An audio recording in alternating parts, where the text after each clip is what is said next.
فأنا ناصح لإخواني بالصدع بالحق تبيض وجوههم. السكوت في مسألة الحزبية يضرها، فاصدع بما تؤمر وأعرض عن المشركين. سلامي على دماج ورجالها والشيخ يحيى ودار العلم يا سعد بانيها. Bismillahirrahmanirrahim. Alhamdulillahi rabbil alamin. Asyhadu an la ilaha illallah wahdahu la syarikalah wa asyhadu anna Muhammadan abduhu wa rasuluh. Allahumma shalli ala Muhammadin abdika wa rasulik wa ala alihi wa ashabihi ajma'in, amma ba'd. Masuk ayat baru kah ya? Yaitu tentang firman Allah Ta'ala dalam Al-Baqarah 163, wa ilahukum ilahu wahidul la ilaha illahu ar-rahmanur rahim. Dan sesembahan kalian adalah sesembahan yang satu sahaja, tiada sesembahan yang benar kecuali Dia. Dialah yang maha pengasih lagi maha penyayang. Kalau dalam bahasa kita Tuhan artinya apa Tuhan? Bahasa kita. Istilahnya didefinisikan apa Tuhan itu? Apakah pencipta atau yang disembah atau apa? Kalau gitu Tuhan ini umum. Iya, apa? Apa yang diinginkan dari lafaz Tuhan? Yang disembah atau yang mencipta? Mencipta. Itu lebih ke mana-mana kalau kita sebut Tuhan. Biasanya orang-orang memahaminya kemana? Mencipta. Mencipta berarti rububiyah, berarti Dia. makna Rabb ada dalam istilah Tuhan. Baik. Berarti kalau la ilaha illallah ini sama sekali tidak membahas rububiyah. Berarti apa? Memang artinya ilah adalah yang disembah. Tidak ada sesembahan yang benar kecuali Allah. Nah, sebagian yang sudah belajar sampai ke Madinah dan lain-lain masih menggunakan istilah tidak ada Tuhan, lalu baru dikasih kurung yang berhak disembah. Padahal lafaz berhak disembah itu yang wajib ada, karena ilah artinya bukan Rabb. Ilah itulah yang disembah. Baik. Tidak ada itu salah. Betul. Nanti berarti orang-orang sudah punya tauhid berarti. Pada kenyataannya ma'ruf. Kecuali kalau lafaznya la robba, memang bolehlah dikatakan tidak ada Tuhan. Tapi la ilaha, tidak ada yang disembah. Kita sebagai pendekatan tidak kami juga. Pendekatan kemana tadi? Padahal kita wajib menjelaskan mana yang benar. Lafaz Tuhan mungkin boleh dipakai tapi bukan intinya. Boleh dikasih tanda kurung, boleh. Cuma di sebagian terjemah justru dia yang muncul, tanda kurungnya pada yang berhak disembah. Padahal ilah ini adalah yang disembah. Nah, kurung itu sebagai tambahan. Nah, kalau sekedar sebagai tambahan masih mungkin. Masalah lafaz Tuhan yang menyebabkan kita sampai sekarang tak paham. Orang-orang tak paham. Masih kenyataannya masih menyembah yang lain walaupun bilang tidak ada Tuhan selain Allah. Prakteknya kosong. Maksudnya Tuhan itu milik semua orang. Ya, kalau Tuhan dia lebih umum dan dia tak ada rincian tentang rububiyah ke uluhiyah ke. Dia lebih pada rububiyah. Ya, memang itu tauhidnya Sufiyah memang masalah rububiyah saja. Seperti tauhidnya falasifah, memang itu dari ilmu filsafat. Makanya perlu kita jelaskan, ilah itulah yang wajib ditekankan, bukan sekedar dalam kurung. Tidak ada sesembahan yang benar kecuali Allah. Wajib dijelaskan ada lafaz yang benar, karena yang namanya isim la itu wajib mendatangkan khobarnya. Khobarnya tersembunyi karena sudah ma'ruf untuk orang yang paham bahasa Arab. Maka perlu dijelaskan tidak ada sesembahan yang benar kecuali Allah, karena takdirnya apa? La ilaha haqqun atau mustahiqun illallah. Sebenarnya ungkapan sesembahan itu teruslah anak begitu. Anak baru dengar. Iya, karena setelah dakwah tauhid masuk baru mulai didengungkan istilah sesembahan. Padahal itu yang wajib diketahui sejak awal. Karena ilah itu dari ma'luh bermakna ma'bud. Tidak ada sesembahan yang benar kecuali Allah. Tuhan mungkin masih boleh dipakai, tapi dalam kurung saja, bukan malah yang asas, karena tidak ada lafaz Rabb di sini. Masalah rububiyah, setiap orang kalau fitrahnya masih ada, dia yakin masih ada Rabb memang. Cuma yang Allah perintahkan adalah ilahmu siapa sekarang. Kata Imam As-Sa'di rahimahullah, adapun Ar-Rahman Ar-Rahim insyaallah penjelasannya dimasukkan dalam syarah, dalam tafsirnya di sini. Allah Ta'ala mengkhabarkan, dan dia adalah pembicara yang paling jujur, bahwasanya dia itu adalah ilahun wahid, yaitu yang menyendiri dan bersendirian di dalam zatnya, di dalam nama-namanya, sifat-sifatnya, dan perbuatan-perbuatannya. Maka dia tidak memiliki sekutu, tidak memiliki rekan perserikatan, rekan kongsi di dalam zatnya, dan tidak ada yang menyamai dia, juga tidak ada yang setara untuknya, tidak ada yang semisal dengannya, dan tidak ada yang setanding, atau ini hampir sama semua, tidak ada yang setara dengan dia. Dan juga tidak ada pencipta dan tidak ada pemberi, tidak ada pengatur selain dia. Nah, ini baru adalah apa? Yaitu dalalatu at-tadammun, bahwasanya tauhid uluhiyah memang yatadammanu tauhida ar-rububiyah. Nah, makanya kalau kita meyakini tauhid uluhiyah dengan benar, yang lain-lain sudah masuk. Tapi kalau sekedar meyakini tauhid rububiyah saja, maka yang lain jarang masuk. Kecuali kalau orangnya paham dalalatu al-iltizam, konsekuensi yakin Allah sebagai pencipta adalah engkau menyembah Allah. Banyak orang yang tak paham karena Wali Songo tak mengajarkan itu. Naudzubillah. Cuma yang dikenalkan adalah kesaktian, rugi jadinya. Akhirnya menyembah Wali Songo di mana-mana. Kemudian disebutkan di sini, maka apabila keadaannya adalah demikian, berarti dia itulah satu-satunya yang berhak untuk disembah dan diibadahi. Yu'lah dan yu'bad, disembah dan diibadahi dengan segala jenis peribadatan. Tidak ada satupun dari makhluknya yang layak untuk diperserikatkan dengan dia. Ahad, tidak ada satupun. Kita tidak mengatakan tidak ada seorang pun, karena terkadang yang disembah di kalangan para makhluk itu bukan manusia. Mungkin apa, jin, atau mungkin adalah batu, atau pokok-pokok itu, atau mata air, atau apa, atau malaikat. Maka kita tidak bilang seorang, tetapi lebih umum, yaitu tidak ada satupun dari makhluknya.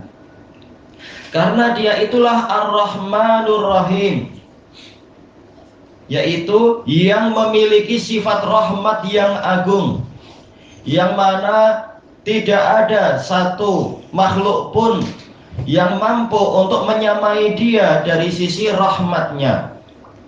Ini dari makna Ar-Rahman, yaitu alladzi yattasifu birrahmatil wasi'ah, dan ini sifat dzatiyah, senantiasa rahmatnya itu memang sangat luas. Kemudian disebutkan di sini, rahmat Allah telah meliputi segala sesuatu dan mencakupi seluruh makhluk yang hidup. Maka dengan rahmatnya itulah para makhluk itu terwujud. Dengan rahmatnya itu pula para makhluk mendapatkan berbagai jenis kesempurnaan. Berarti kita diberi pendengaran, penglihatan, kemampuan bicara, ini bagian dari rahmat Allah. Kita juga diberi kemampuan berakal dan menganalisis, itu juga rahmat Allah. Kita diberi ilmu juga bagian dari rahmat Allah Ta'ala. Jika tidak demikian, maka kita tak mendapatkan itu. Dan dengan rahmatnya itu pula segala hukuman tertolak, segala malapetaka tertolak. Dengan rahmatnya itu pula dia memperkenalkan dirinya kepada para hambanya dengan sifat-sifatnya, dengan nikmat-nikmatnya. Maka diajarkannya asma wa sifat yang benar, ini adalah bagian dari rahmat Allah. Tidak seperti ucapan orang-orang jamaah tabligh, pengajaran asma wa sifat ini memecah belah, ini mendatangkan azab, naudzubillah, ini memutarbalikkan permasalahan. Perpecahan mendatangkan azab, memang betul, perpecahan mendatangkan azab, tapi tauhid bukan menyebabkan perpecahan. Justru sahabat yang dulu boleh jadi berapa puluh tahun, berapa ratus tahun mereka selalu mengalami peperangan, menjadi bersatu disebabkan oleh dakwah tauhid. Sahabat dan orang-orang tua mereka tentunya. Kemudian disebutkan di sini pula, dan Allah menerangkan kepada mereka seluruh perkara yang mereka perlukan, berupa kemaslahatan agama mereka dan dunia mereka. Jadi diturunkannya kitab suci, diutuskannya para rasul adalah untuk kemaslahatan para hamba. Tidak seperti ajaran orang-orang ilmaniun dan yang seperti itu mengatakan agama ini menyebabkan perpecahan. Tak, agama yang salah memang menyebabkan perpecahan. Agama yang benar mendatangkan persatuan dan keberkahan. Adapun ilmaniun, orang-orang sekuler memang mengatakan tak perlu kita membahas agama, membuat orang terkotak-kotak dan pecah saja. Padahal engkau telah membuat agama baru dengan ilmaniyah dirimu itu. Kemudian disebutkan di sini dan juga kemaslahatan duniawi. Kalau agama dipegang baik-baik, Allah akan membimbing kepada kemaslahatan duniawi mereka, dimudahkan dengan berbagai rezeki dari langit dan dari bumi dan seterusnya. Kemudian disebutkan di sini yaitu dengan diutuskannya para rasul dan diturunkannya kitab-kitab. Kemudian apabila telah diketahui bahwasanya para hamba itu, bahwasanya seluruh kenikmatan yang ada para hamba itu datangnya adalah dari Allah, jika kita sudah tahu itu, dan bahwasanya satu orang pun dari para makhluk tidak mampu memberikan manfaat kepada yang lainnya, diketahuilah bahwasanya Allah itulah satu-satunya yang berhak untuk mendapatkan segala jenis peribadatan. Walaupun jelas kita wajib bersyukur pada makhluk juga. Anishkurli wali walidaik, bersyukurlah kepadaku dan kepada kedua orang tuamu. Kita wajib bersyukur walaupun kita tahu mereka sekedar perantara dari nikmat-nikmat yang ada, perantara Allah. Itu pun Allah mewajibkan kita bersyukur. Sebagaimana dalam hadis yang diriwayatkan oleh Imam Abu Dawud dan Tirmidzi, hadis Abi Hurairah radhiyallahu an, Rasulullah SAW bersabda, la yashkurullah man la yashkurun nas. Tidak bersyukur kepada Allah orang yang tidak bersyukur kepada manusia. Kalau kepada perantara saja kita diwajibkan bersyukur, maka bagaimana kita tidak bersyukur kepada pemberinya, yaitu Allah Ta'ala. Makanya Allah yang nomor satu, anishkurli wali walidaik. Ini dalalatu tanbih. Kalau kepada orang tua saja kita yaitu diingatkan. Walaupun orang tua yang nikmatnya di antara para makhluk adalah yang paling besar, tetap orang tua itu nomor dua. Allah adalah nomor satunya.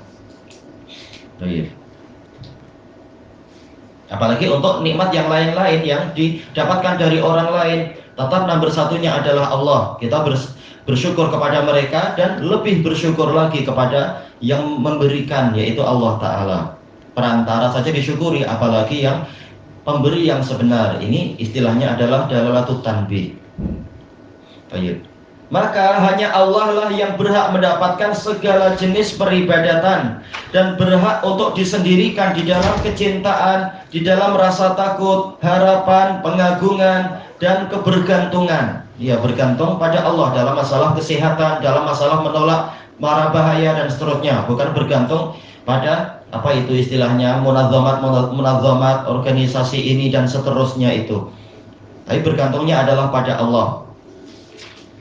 Dan berbagai jenis ketaatan yang lain, Allah lah yang wajib disendirikan dengan itu, yang lain mengikuti. Dan dari sini kita mendapatkan pengetahuan bahwasanya termasuk dari kezaliman yang paling besar dan keburukan yang paling besar juga, paling parah, paling buruk, adalah seseorang berpaling dari peribadatan kepada Allah menuju kepada peribadatan kepada para hamba Allah. Bukan beribadah kepada pencipta nikmat, tapi justru beribadah kepada penyampai atau perantara nikmat.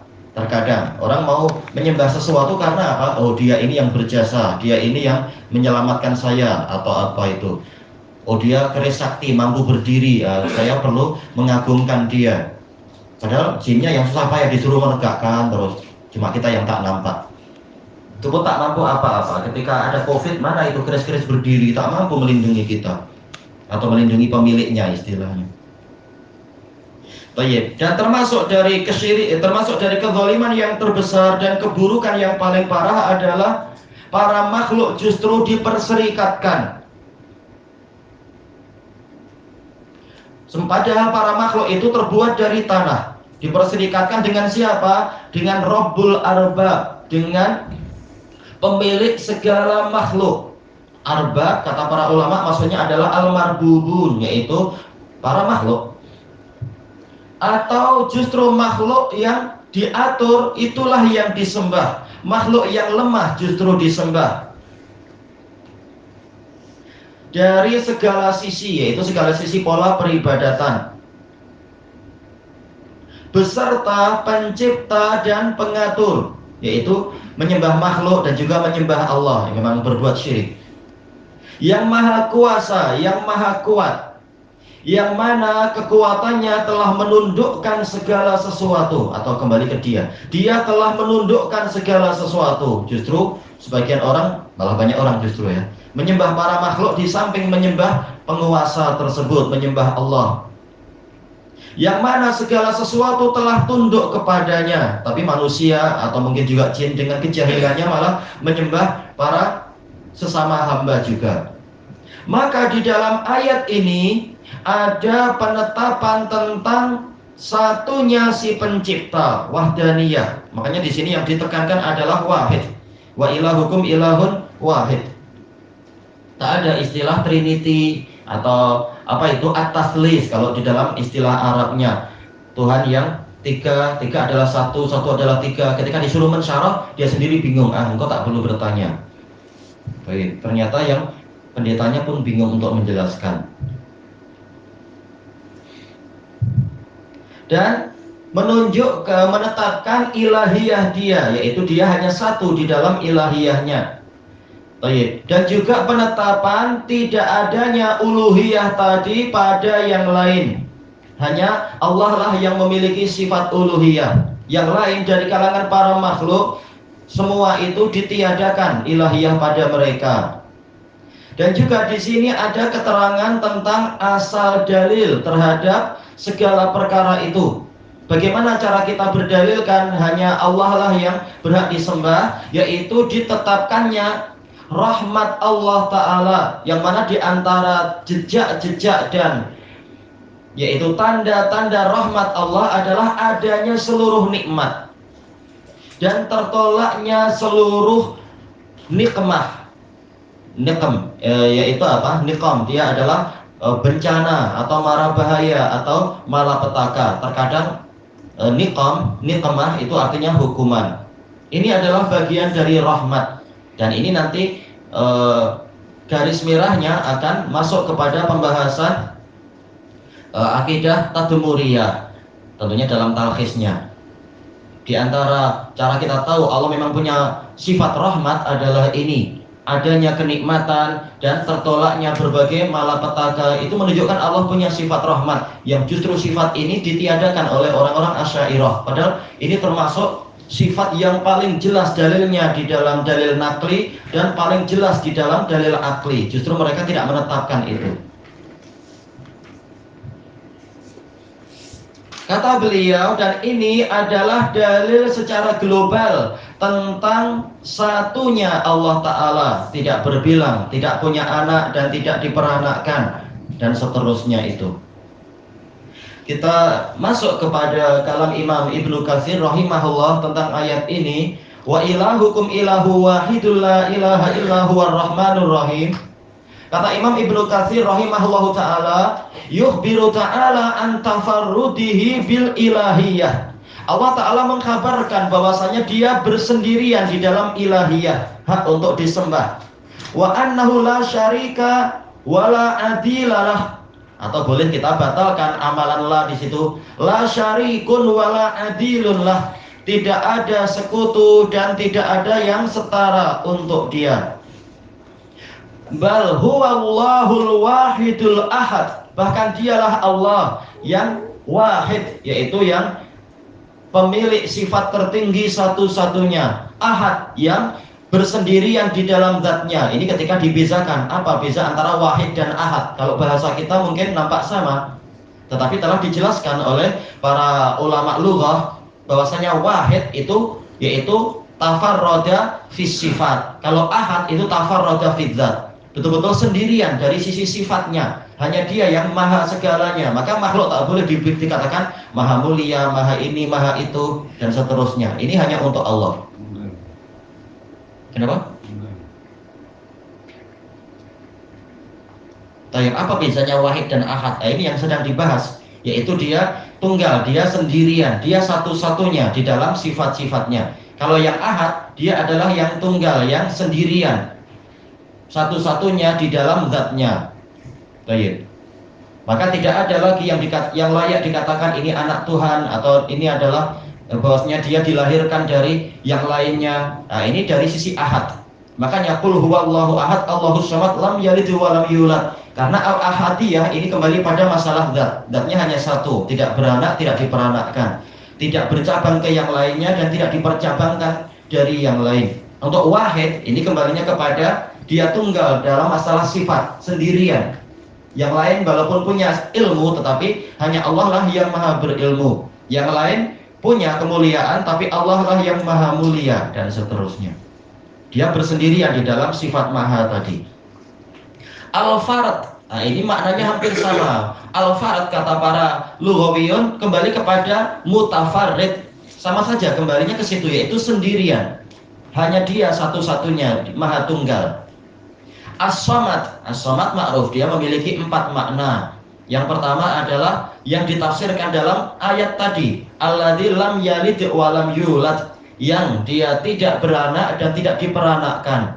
Makna as-samad yang kedua adalah alladzi yasmudu ilaihil jami'ul khalaiq bi hawaijihim, yang mana seluruh makhluk memohonkan keperluan-keperluan mereka kepadanya. Ini yang diterjemahkan di dalam terjemahan Al-Quran, tempat bergantung segala sesuatu.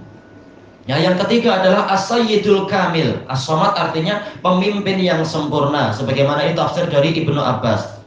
Nah, yang keempat adalah alladzi la jaufalah, seperti pendapat sebagian salaf, yang tidak memiliki rongga di dalam zatnya, sehingga tak ada istilah Tuhan sakit, Tuhan perlu apa-apa, tak ada.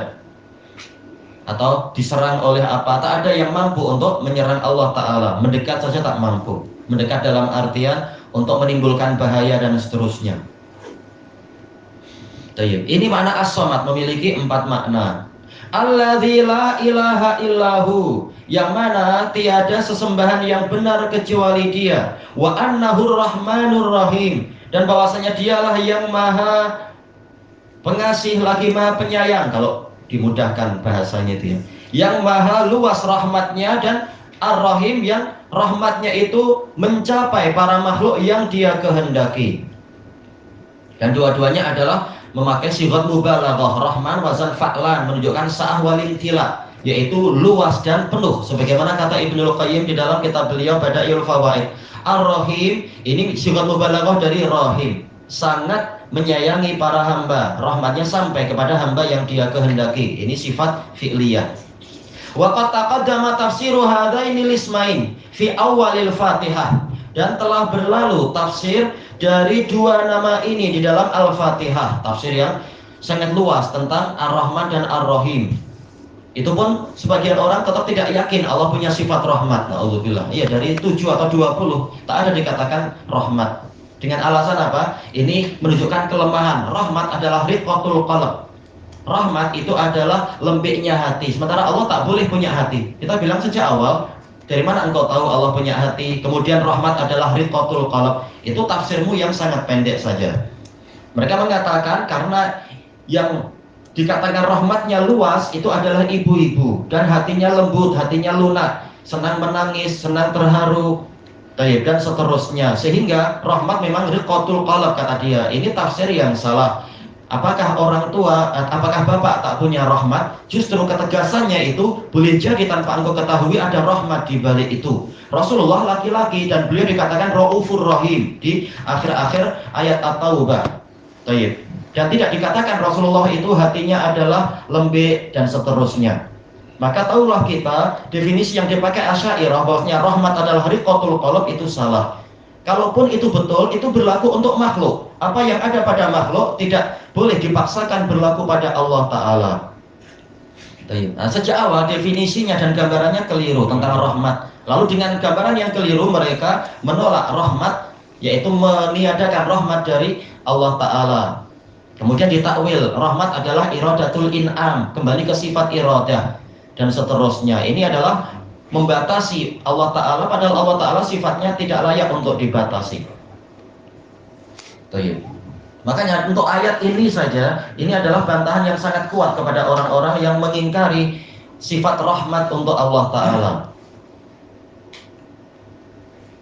Kemudian kata beliau di sini, wa fil hadits an Syahri bin Hausyab, cuma dia dhaif rahimahullah, dhaif tapi boleh untuk penguat kalau ada penguatnya. An Asma binti Yazid ibni Sakan radhiyallahu anha, an Rasulillah sallallahu alaihi wasallam annahu qala, Rasulullah bersabda, ismullahil a'zam fi hatainil ayatain.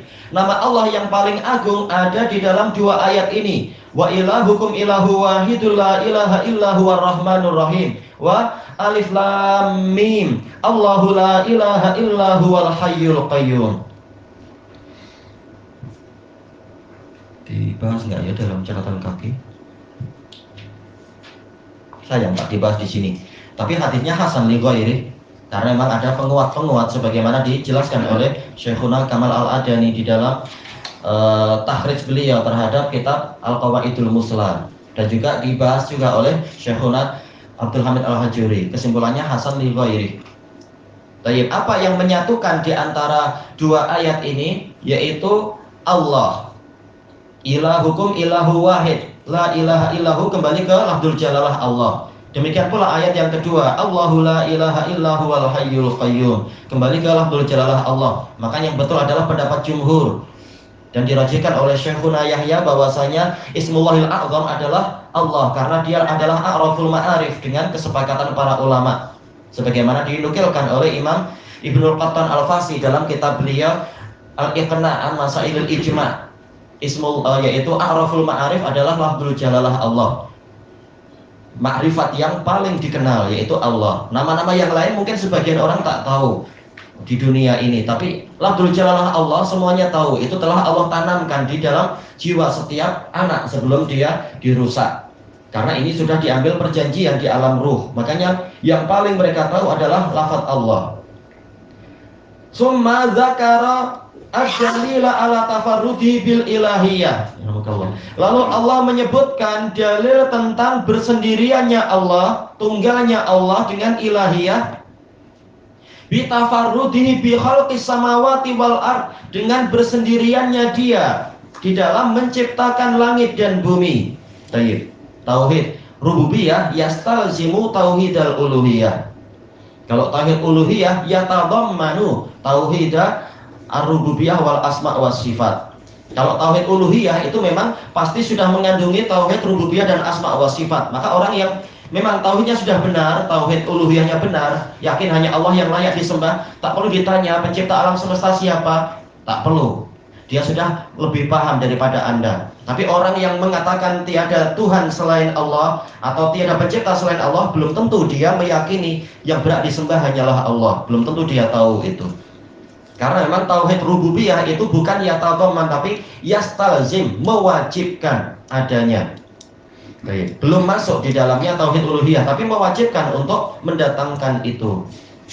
Sebagaimana ahlul jahiliyah, mereka meyakini rububiyah Allah, tapi untuk uluhiyah mereka masih perlu diingatkan oleh para nabi dan oleh kitab suci. Dan ternyata mereka menentang sampai terjadi perang antara para nabi dan kaumnya dan seterusnya. Itu menunjukkan tauhid rububiyah betul-betul tidak cukup. Sebagaimana kata Ibnul Qayyim di dalam kitab beliau Madarijus Salikin, tauhid rububiyah tidak cukup untuk mendatangkan tauhid uluhiyah, walaupun itu adalah labudda min, wajib ada tauhid uluhiyah, tauhid rububiyah memang wajib ada.